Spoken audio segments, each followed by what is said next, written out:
Hello everybody, how are you? My name is Emmanuel Salvador and I work for the English Immersion Program.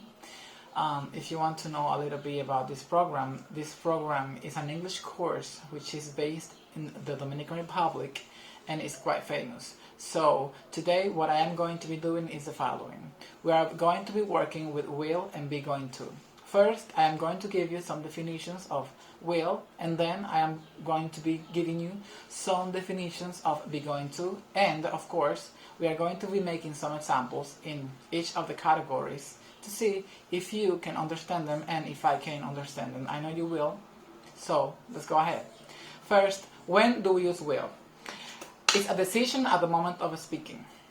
For example, we have a conversation with Julie and John. Julie says, "There's no milk." John responds, "Really? In that case, I'll go and I'll get some." So in that case, in that moment, this person who is John will get some milk. Because it's just a decision that he just took at the moment of speaking while he was talking to Julie. Okay? Now, we also use will for a prediction based on an opinion. For example, I think the Conservatives will win the next election. Okay? We also use it for a future fact. For example, you can say, I think it will rain tonight.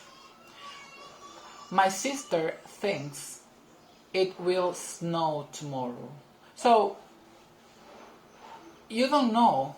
My sister doesn't know if it will snow tomorrow because it is a future fact, and therefore you don't know and I don't know whether or not this is going to happen.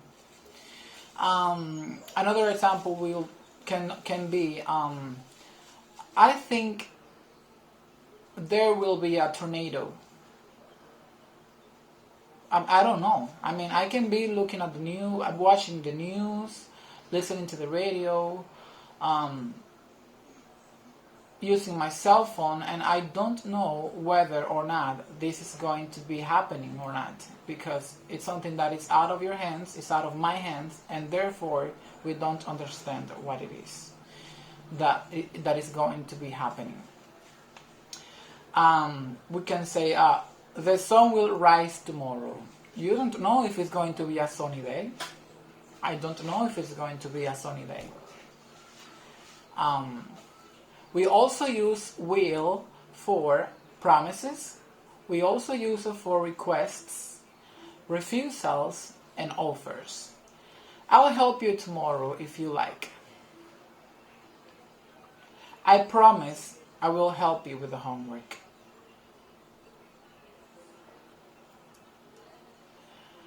I promise I will help you with your work.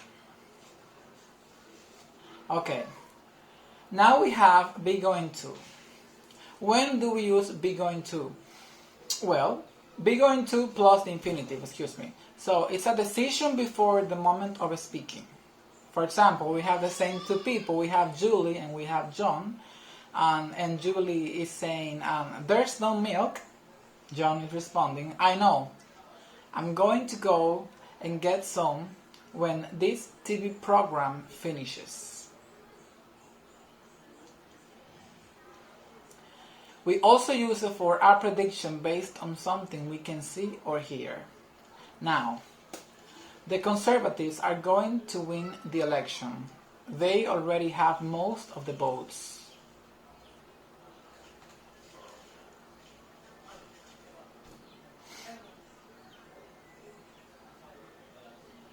So other points that we need to take into consideration with are we use the present continuous tense for infinitive future arrangements.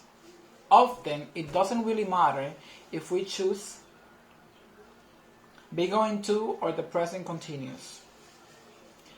In the following example, there's really very little difference in meaning. I'm going to the cinema tonight. I'm going to go to the cinema tonight. Well, in this case, you remember that there is a grammar with the ing or in present progressive, which you can use it, but it will actually give you a meaning of a future plan, something that will happen in later. For example, you can say, I am going to my mother's house tomorrow. Or you can say, I am going to the cinema tonight. Even though we are using ing, which is the present continuous, the meaning of this sentence is in a short period of time, but we are talking about the future. Because it's tonight, and that moment hasn't arrived yet.